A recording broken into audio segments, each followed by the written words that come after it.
Alrighty, welcome back. So today we've got ourselves it's a Craftsman branded Edger here, but it has a Briggs Stratton engine on top of it. And our customer brought it in saying, obviously no start, just put some gas in it. So it's got some fresh gas, we know that, and it doesn't start. And essentially, before you kind of get started with these sorts of things, you're going to have to make sure that, if it's not capable of using E85, obviously make sure there's no E85 in it. That could potentially have been what happened to this one. Essentially what can happen with E85, and really any gas at this point in time that has ethanol in it, period, is if you let the fuel dry up in the carburetor. We've actually got a brand new carburetor here to show you. Essentially, if you let the fuel dry up in the carburetor bowl here, and maybe we'll take apart this one so I can show you. There's a series of O-rings and what they call jets. They're essentially small pieces of brass that have a small hole drilled in them. So that way when air flows over the hole, it will suck up fuel and you'll have an engine running. But in this case, because the fuel dried up and it was left with just ethanol and a mixture of other things, that caused all those O-rings to swell up, to close, deteriorate, and it just gets plugged up. It's not allowing fuel to flow through anymore. And in my experience, you can clean these things, and sometimes you can get away with it one or two times and it'll actually work. Some of them, they behave a lot better, but a lot of times it is just better to get a new one. And the way we kind of use sort of a process of elimination to get down to that is, kind of step one, inspect, fuel and oil. Make sure it's got plenty of oil and it's not got too much or too little. It doesn't smell like gas. Make sure that your gas smells okay, relatively fresh. If you've got any doubt, just put fresh gas in it. Check out your air filter. This one's, got a little bit of dirt, nothing to be concerned about. And then usually the next step is, make sure your spark plug boot's all the way on. It's seated in there. It's not loose and causing a disconnect of spark. And then on engines with primer bulbs, in this case, this one obviously has a big primer bulb here. If you can actually watch, in this case, in the throat hole here of the carburetor, and if you can listen and hear that, it's not pulling any fuel through. And you'll even be able to see like a little jet of fuel every time you pump this, which is why usually on the covers they tell you only pump it 3 times, because you don't want to flood the engine. But the telltale sign, no matter how much you pump this thing, if you look in there, there's not any fuel coming out. And that's because the internals of this thing are all plugged up in there. And just to kind of break down sort of what's happening on this one, in this case, this machine has a primer bulb, so it has no need for a choke. Sometimes they have a primer bulb and a choke, but the choke would be on the front here. If you look down in there, that plastic piece that's white on the bottom, that's that main jet that pokes up from the carburetor bowl all the way up here, and that's where most of the fuel goes in. And that little brass jet on the side there, that's sort of like an airflow to prevent, like fuel getting locked in. A vapor lock is what it would be called that. Essentially, it's just another port that allows the carburetor to function the way it should. You obviously got your throttle here on the back that opens and closes this throttle plate, and that is automatically governed by your engine. That's another common failure point on these things, is if they have that auto choke, it's usually right above the exhaust or near the exhaust. Those things fail all the time on these things, but in this case, this one doesn't have that. This one has a governor. It's probably actually on the back of the engine underneath the little cowling here, but that's a separate issue. So what you can do is take your air filter off, because then that eliminates the possibility of your engine not getting any air. Spray a little carb cleaner or engine starter in there, starting fluid, whatever you want to call it, and see if your engine will actually start. And a couple of other things I'm noticing here while we're here is it clearly has been tampered with, because these screws are not all the factory or the same ones. And if you notice, this hose clamp has been moved over. So this is more than likely not the first time that this has happened, or some sort of issue has happened with this particular engine. And once you spray the starting fluid in, you try and start it. Obviously make sure, you take all the user error out of it and make sure that it is actually able to start. This engine assumes that all of the perfect starting conditions that it needs are met. And if it, tries to start or stays running for like 20 or 30 seconds, you've got a fueling issue. And that will also tell you that you have spark, your magneto's working, and you have a good spark plug that's sparking. You'll have timing, so your valves are opening and closing at the right time, and you'll have compression. You're actually compressing the fuel and gas to make power. So that eliminates a lot of the things. And if it doesn't, then 9 times out of 10, probably just need a new spark plug or the magneto, and you can just swap a spark plug in and you'll be able to see, clearly this new one works or it doesn't. And make sure you're swapping in a good one, of course. Or you can actually just test and hold it on here and have somebody else pull it, or some variation of that. But just verifying that obviously you have spark. And if it's a timing or a compression issue, usually it's just not worth it to repair smaller engines like this, as you'll basically probably be rebuilding the engine if it has an issue like that. Could be something small, but let's just focus on this one for now.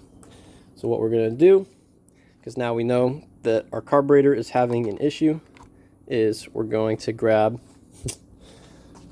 the right socket. Go ahead and take out all the screws covering the plate here.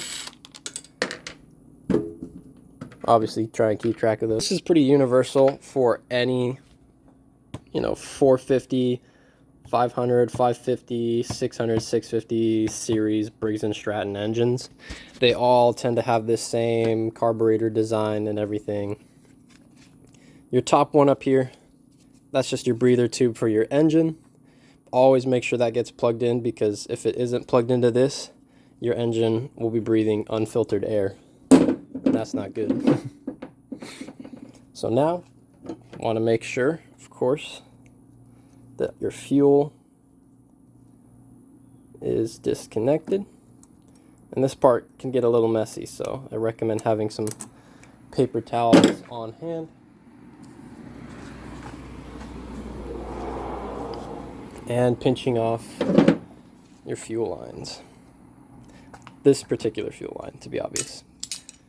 And usually all you need to get this one clamped down tight enough is if you've got if you have a style of locking pliers with a twistable end that's easier than just a knob style. Usually all you need to do is just clamp that down, finger tight. It's not exactly going anywhere anytime fast, so don't worry about it too much there. And then what I like to do is you can either use a flathead screwdriver or a set of needle nose pliers, but really make sure that you get this rotating on that little nipple. It'll help you out a ton. Alright, so the way I find that's easiest to get these fuel hoses off is, if you can see in there, if you can get your needle nose pliers sort of around the fuel bib there. I think it'll be easier if I show you on this model out here. But essentially, pretending, obviously your fuel hose is connected here.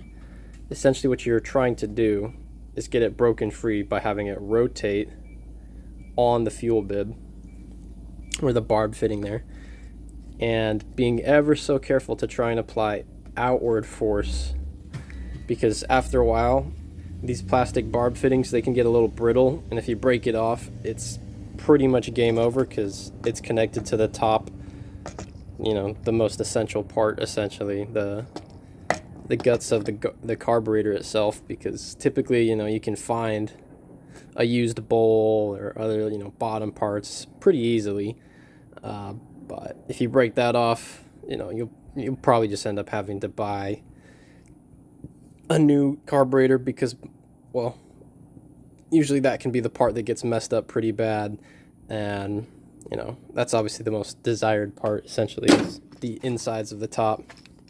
Because if you break off an ear of the bowl, you know, you could go to probably any junkyard and find that, a matching bowl to be specific, because there tends to be, you know, deep or shallow.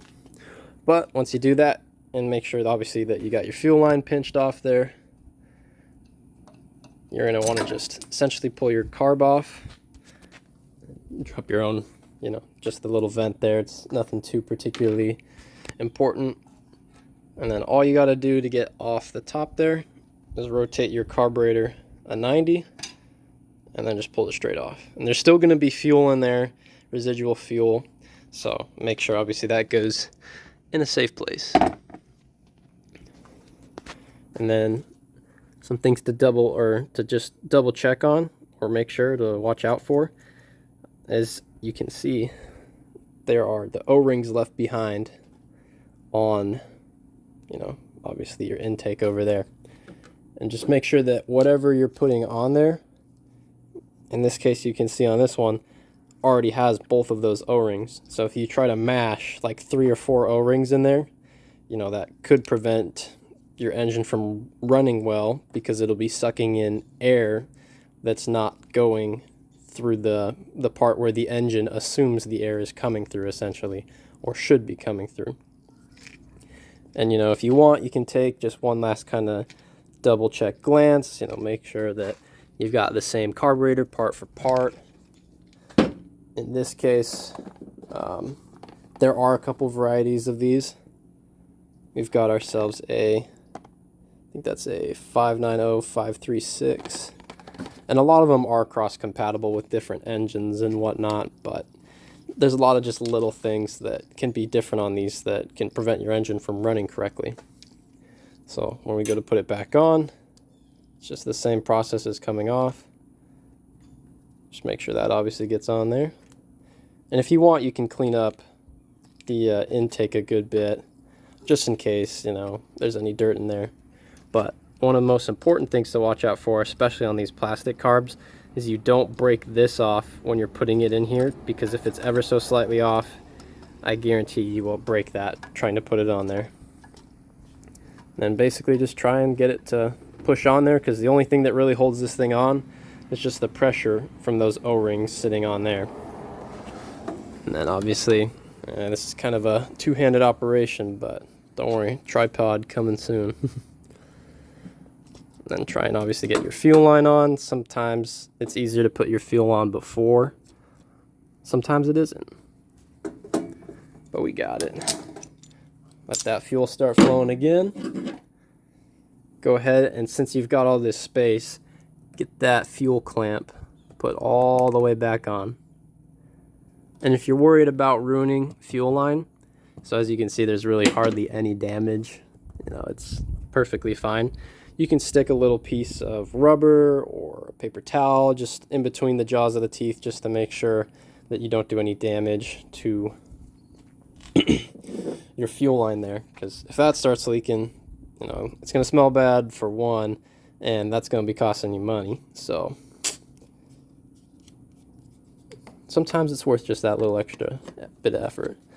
And for these little vent tubes, sometimes they can be an absolute pain to make sure that they actually get on there, because as you can see, if you just push on your essentially your cover plate, your air filter housing, it won't quite go on all the way. But if you can see my finger back in there flopping around, you can usually just snake your finger up behind the carburetor, and you can just use, you know, one of your fingers to just kind of push it on, just to make sure it stays on there nice and good. And obviously make sure all your holes are lined up. And from here, it's pretty straightforward. Just put all your hardware back on, and we'll see if I know how to fix an engine or not. Start small and work bigger. And be very careful with the ones that go into the carb, because they will strip out very easily. So they do not need to be tight, like hardly at all. I promise you. And it will 100% strip out your carb. Not that it's super important, because you'll have obviously the metal holding it in, but these are really just to hold it too. So yeah, nice and gentle. You don't need to go crazy with it. And then grab up your 8mm, swap that over, and you can do it with a ratchet, it don't matter, but for speed and efficiency's sake on this one, we're gonna use an impact. Well, an impact driver to be specific, but same difference.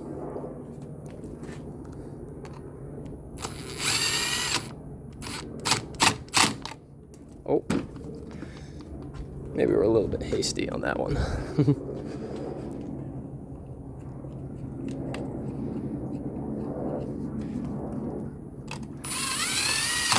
And now that we've come this far, we should be able to watch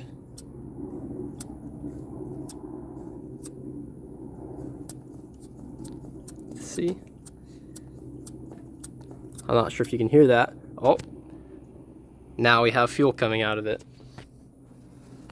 And that's usually a good indication that these engines will start if they'll prime. And obviously try to clean that up, because that can flood your engine out. Go ahead and put your air filter and everything back on. And if everything works right, should have ourselves a working edger. All right, well, I guess we'll see if I know what I'm talking about. So make sure obviously your handle's down.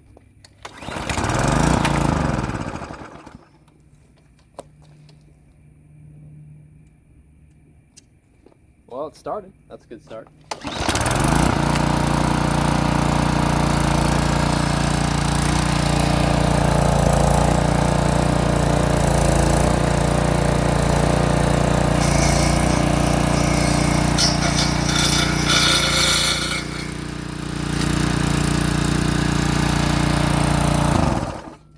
Well, I'm pretty satisfied with that.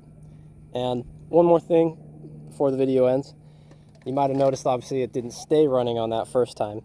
Sometimes it can take a couple of pulls or, you know, a solid 30 seconds or so of running before that bowl on the bottom gets filled up with fuel. Because remember, if you're putting a brand new carburetor on, there's no fuel in the bowl for the engine to start running on, which is obviously why it ran, because the primer was pulling a little bit of fuel through. So it had a little bit to run, and then there wasn't anything there in the bowl already, so it kind of died off. Sometimes it won't do that, sometimes it will, but just make sure that if that does happen to you, give it a couple more pulls before you decide, oh, this thing's broken, just get a new one. So I hope this video will help out some people, and I guess the biggest thing, obviously being the whole reason why we do these, is if I can do it, you can do it, even though that's, you know, stolen from other people. So, you know, maybe you copyright claim me on that one or whatever. But just get out there and try it. And yes, I'm sure you guys saw obviously that blue smoke and whatnot. This engine hasn't been running for a while, my customer said. So essentially this thing's been sitting for a long time, and he probably tried putting fresh gas in it, didn't start. And so that can be like, you know, a little bit of oil is just sitting on the walls, but you saw that it cleared up right away and it was running just fine, had no problems edging. So just as a last little thing. But hope you all enjoy your day, and I hope this helps out somebody. Thanks for watching. Bye.